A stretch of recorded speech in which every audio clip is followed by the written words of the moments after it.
Bonsoir, chers parents. Bonsoir, chers amis. C'est toujours votre frère, Tonton Quadio François. C'est dans la continuité de ce que nous avons déjà vu sur les adolescents. Mais aujourd'hui, je vais vraiment toucher les changements qui s'opèrent dans la vie d'un adolescent. Il y a le changement physique, le changement intellectuel, le changement psychologique, émotionnel et social. Mais avant de toucher ce côté, je vais vraiment faire un petit retour pour parler de la préadolescence, 9 à 12 ans. Parce que j'ai dit que l'adolescence c'est entre 13 et 19, voire 19 ans. Mais de 9 à 12 ans, qu'est-ce qui se passe? Il faut dire que à cet âge, l'enfant est beaucoup négligé parce qu'il est très docile, il est calme et il respecte. Et à cet âge, l'enfant a une mémoire très active et vive. Il peut même résoudre des problèmes. Et il pose beaucoup de questions.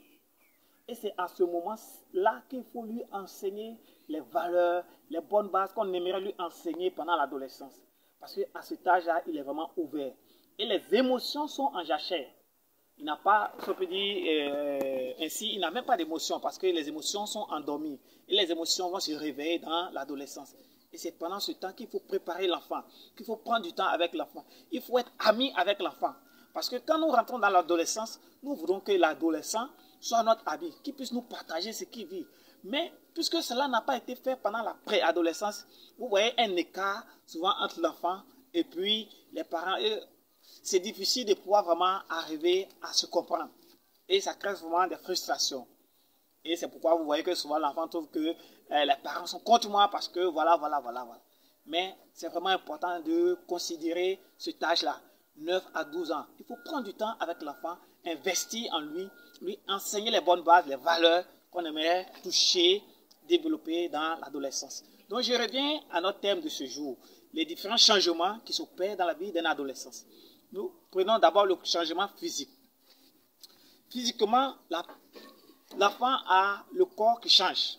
D'abord, la puberté que nous connaissons aujourd'hui se développe chez certains plus tôt. Chez les filles, souvent c'est à 9 ans. Et chez les garçons, à 11 ans. Ça, c'est plus tôt.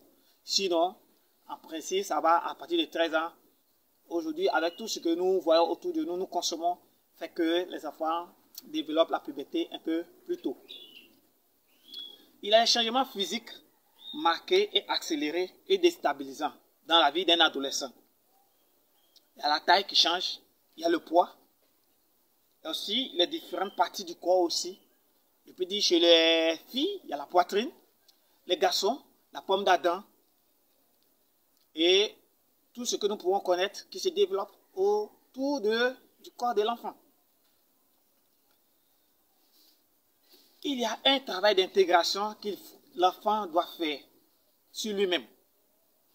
Il doit d'abord faire le deuil de son corps d'enfant pour intégrer celle de ce nouveau corps qui n'en finit pas de se transformer sur une période de plusieurs années. Apprendre à s'accepter avec son corps tel qu'il devient.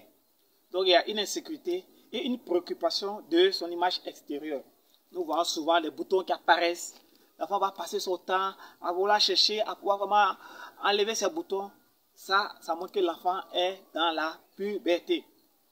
De plus, apprendre à composer avec une nouvelle fonction, la fonction sexuelle, parce que quand l'enfant atteint la puberté, ça veut dire qu'il est en mesure de pouvoir procréer. Mais procréer, ce n'est pas juste quelque chose qu'il faut passer dessus. Ça a besoin de préparation. Donc, il faut un corps adulte, mature, pour pouvoir arriver à ça. Mais si l'enfant n'a pas eu d'enseignement sur ces choses, la puberté, quand il rentre dedans, il est déboussolé. Je donne un exemple. Une jeune fille à 1 an, pour la première fois qu'elle a eu ses menstrues, a pleuré. Elle était déboussolée parce qu'elle ne s'en revenait pas. Elle disait, mais je ne suis pas malade, il y a du sang qui coule. Il a fallu qu'une monitrice puisse prendre cet enfant de côté d'abord, la nettoyer, bien l'habiller, pour lui expliquer ce qui se passe dans son corps. Et c'est des choses que les parents doivent faire avec l'enfant. Préparer l'enfant à rentrer dans ça.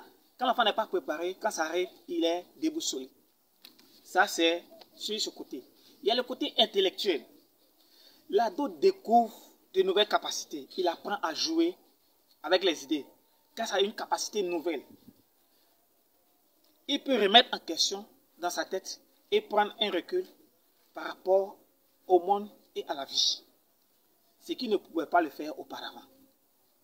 Ça, c'est sur le côté intellectuel. C'est aussi l'époque des grandes causes à défendre, des grands principes, des grandes questions sans réponse vraiment. Il faut comprendre que l'ado manque souvent de réalisme dans son discours et dans son raisonnement. Il ne se rend pas compte que son point de vue sur ceux qui l'entourent est basé par son âge. Un jeune ado a dit ceci. Quand j'avais 15 ans, je trouvais que mon père était extrêmement con. À 20 ans, je le trouve pas mal moins con. C'est fou comme il a changé en 5 ans. Au fil des mois et des ans, l'ado apprend à se faire des opinions de plus en plus personnelles. Il passe du agir avant de penser au penser avant d'agir. Sur le plan psychologique, il y a la capacité à prendre de la distance face à ses parents et à l'éducation qu'il a reçue et apporter un jugement personnel à leur sujet. Comme si, en plus d'être l'acteur de la vie, il devenait aussi l'observateur. Je vais revenir dessus. L'ado prend de la distance. Pourquoi? Parce qu'il veut vraiment se dire qu'il est autonome. Donc, il a cette distance qui se crée entre lui et les parents. Et quand c'est comme ça, c'est difficile pour les parents de le comprendre. Alors que c'est à ce temps, les parents souvent aussi veulent vraiment être amis, comprendre, mais l'enfant prend de la distance. Et comme je l'ai dit précédemment, l'opinion des autres compte beaucoup. Et les amis, leur parole a plus de poids que les paroles des parents. Donc, pour cela, les amis de votre enfant doivent être le bienvenu à la maison. Sinon, vous risquez de le perdre. Parce que ce que les amis disent, l'enfant obéit plus facilement que ce que les parents disent. Parce qu'ils trouvent que, ah voilà, ça c'est la nouvelle famille. Je me sens à l'aise parce que je fais de nouvelles choses. Ça c'est sur le plan psychologique. Sur le plan affectif ou bien émotionnel, il y a une grande instabilité. Il y a changement d'humeur instantané et sans raison. L'ado recherche des sensations fortes, le goût du risque. Parce qu'il veut faire de nouvelles choses.